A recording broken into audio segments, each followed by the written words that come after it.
Hey everybody, today we will be making coasters and using this Schrepjes stone washed XL yarn.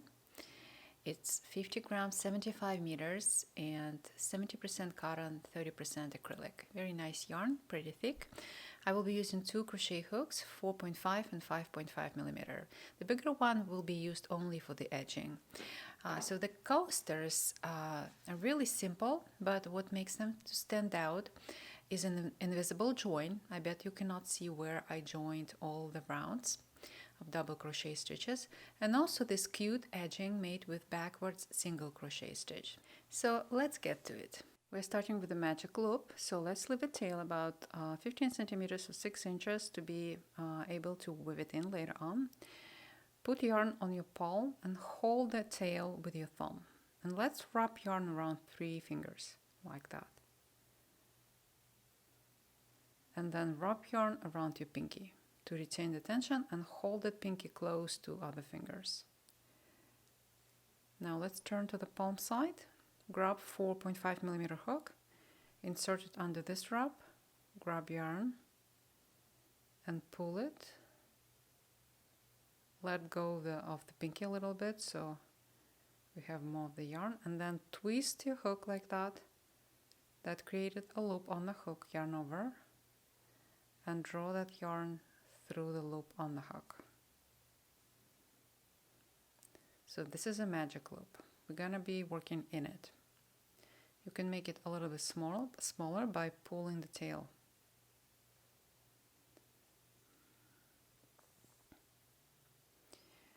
We have to make 12 stitches in the magic loop. So, and we start with single crochet. So insert hook into the loop, yarn over, pull up a loop, yarn over, and through 2 loops on the hook. This is single crochet. Chain 1, and these 2 stitches count as first double crochet. Now we have to make 11 more into the loop. So yarn over, hook into the loop, yarn over, pull up a loop, yarn over, draw yarn through 2 loops on the hook, yarn over, draw yarn through 2 loops on the hook. This is double crochet, the first one. Let's make the second one. 2, 3,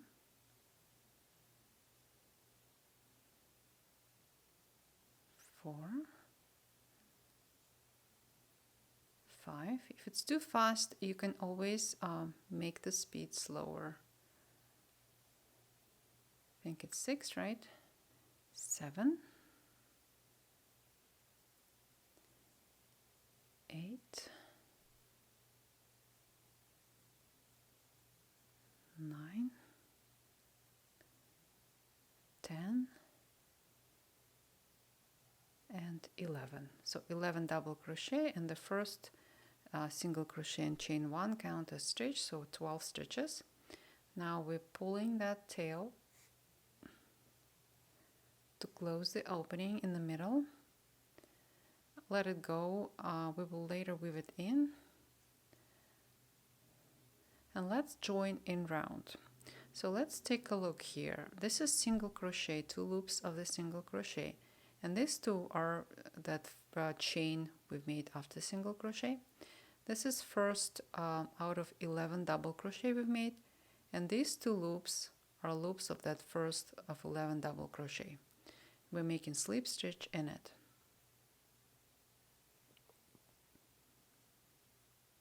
Yarn over.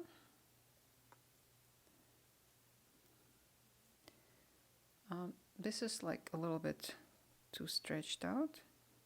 Just gonna make it a little bit smaller, and then again make slip stitch.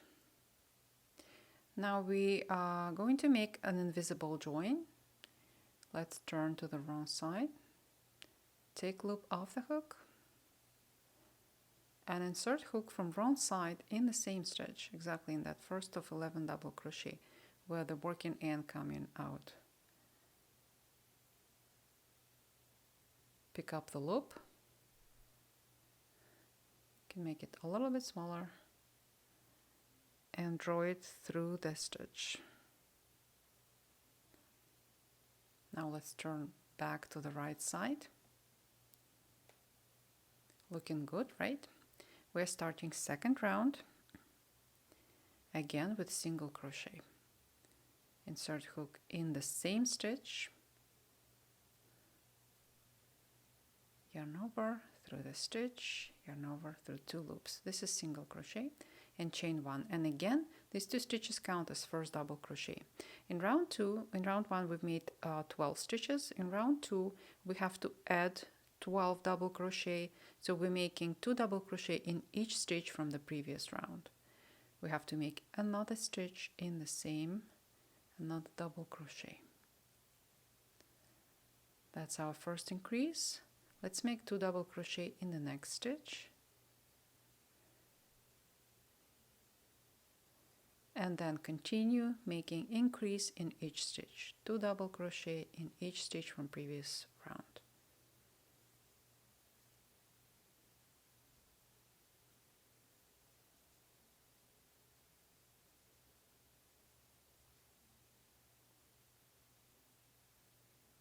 I have to make 2 last increases in round 2.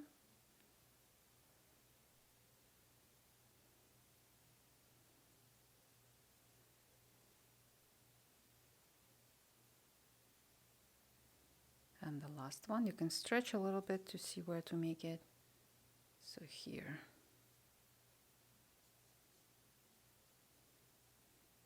This last stitch could seem a little bit tighter than all other stitches. It depends on how you made that slip stitch.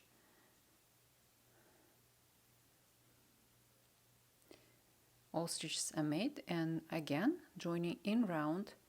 Remember, this is our single crochet, chain 1. This is first double crochet in which we're making a slip stitch. So in 2 loops.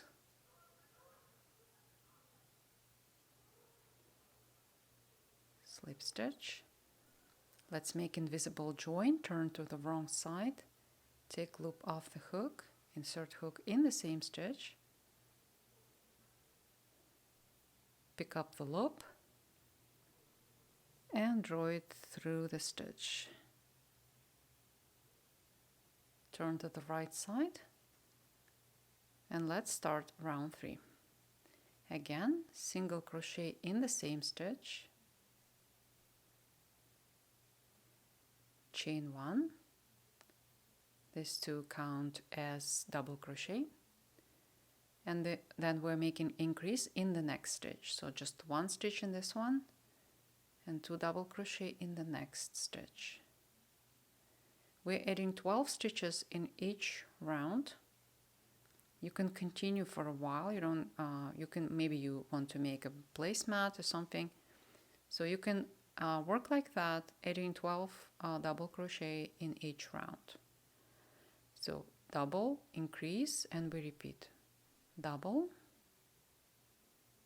just 1, increase in the next stitch.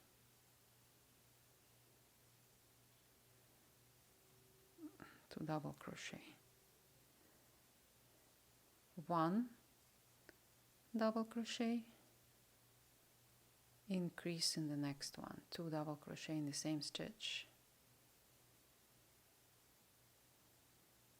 Again, 1, 2 in the next stitch, and repeat to the end.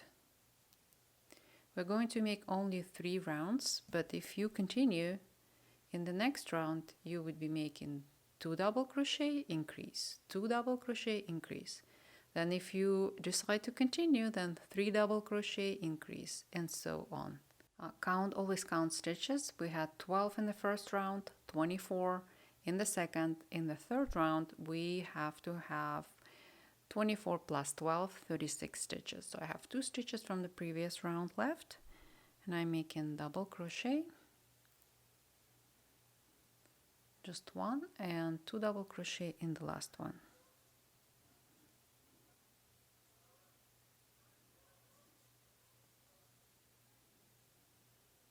And again, joining, let's find that first double crochet, here it is, slip stitch, turn to the wrong side, take loop off the hook, insert the hook from wrong side in the same stitch, pick up that loop and draw it. Don't make it too tight. I made it a little bit too tight in the first round and had hard time making stitches in the last stitch of the round. So in the second round I did a better job, and here I'm already aware of it and I'm not making that too small, that loop.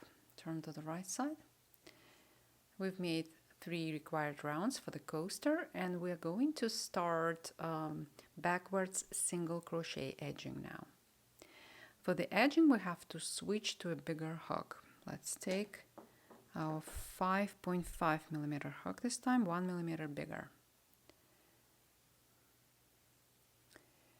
And we start with chain 1. And let's find first stitch in which we're going to work. So this one, backwards, we're working backwards. So this is the stitch in which we're going to make the next stitch. Next single crochet. Let's stretch it out a little bit so we see where we're working. And for this first stitch, I like to turn my hook this way, because these 2 loops are kind of on the right side. So I'm inserting hook under the 2 loops, yarn over, draw yarn through the stitch, yarn over, and through 2 loops on the hook, just how we make single crochet, except we are working backwards. Again, insert hook, this is the stitch, into the next stitch, yarn over, through the stitch. Don't be afraid to stretch like that, we have to. Yarn over, through 2 loops on the hook. If you make stitches too tight, they might contract the edge, so just be generous with us. Again, inserting hook into the next stitch, yarn over, through the stitch, yarn over, through 2 loops.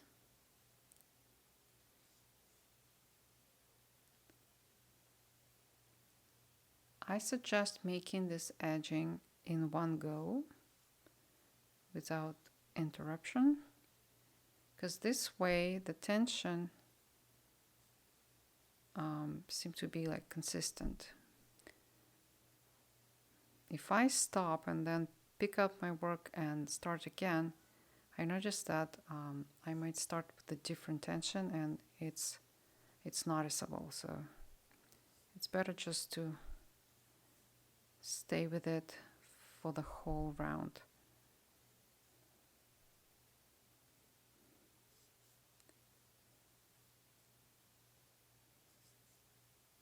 To maintain the same tension.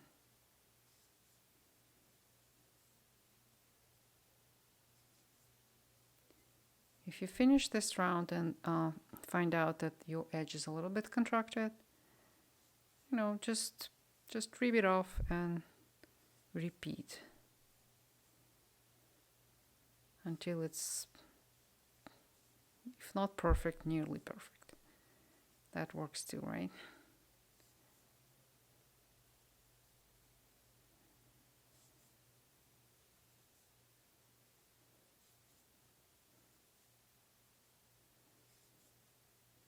I really like this edging. It makes a nice finishing for anything.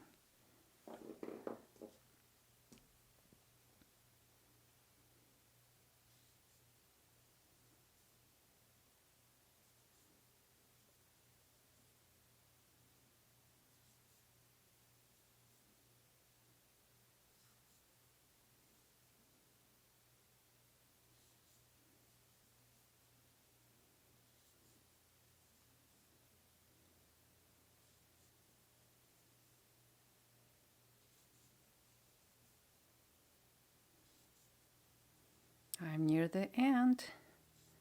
So excited. Almost there.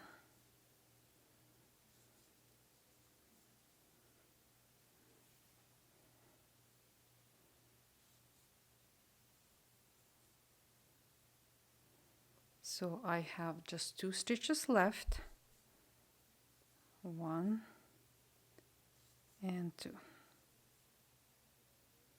Okay, let's cut yarn.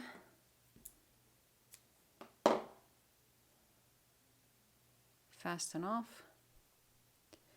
So we're going to put it like that to the wrong side and then weave in, and that, you cannot even notice where we finished the round, right? Thread a tapestry needle with the tail.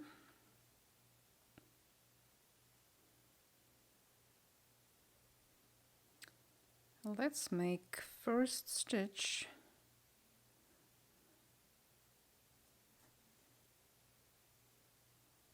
Let's turn to the right side and check if it looks right. Yes. I cannot see even which stitch was the last one. Perfect. And now we just weave in, going through the stitches, through the few stitches. 3, 4. Make sure not to contract. 5, 6. I think that's enough. We're turning in the opposite direction, skip 1 stitch, and weave in the same stitches. 4 this time.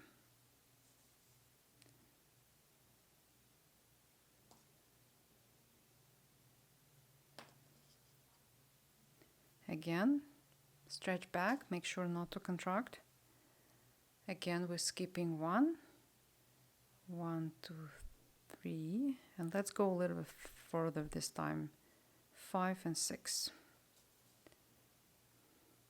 Perfect. This way this tail will never unravel. Cut yarn. And the most important part here is to weave in the magic loop tail. Pull it again, close the opening in the middle. Let's thread this tapestry needle with that tail. And here we're going to make really good job by weaving that tail in, because it's very important. If you don't, it might unravel and ruin all your work. So we're going to draw that tail around the entire first round. Insert in a few stitches at a time, and then again. So I think I went all the way around this first round, skipping 1 stitch, going in the opposite direction.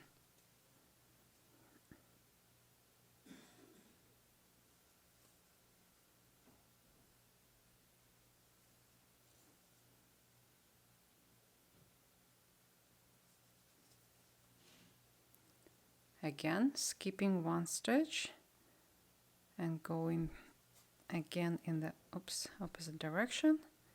So we did it 3 times. This way we're making sure it will never unravel. Cut yarn, and we are done. So can you see where we joined rounds? You can see it on the wrong side a little bit here, though barely. On the right side, it's not visible at all.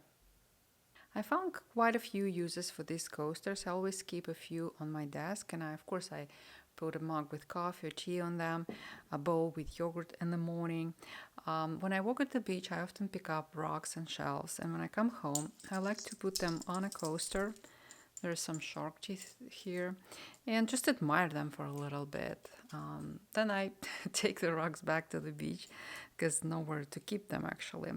I also put my AirPods on one because I always misplace them, and I noticed that if I put them on a coaster, I have a tendency to, to stick to it, and I know where to find them. I also put my stitch markers on one. I don't know, they are all over my desk actually. You know, they look so nice. So I hope that you like the pattern. Thank you so much for watching and have a great day.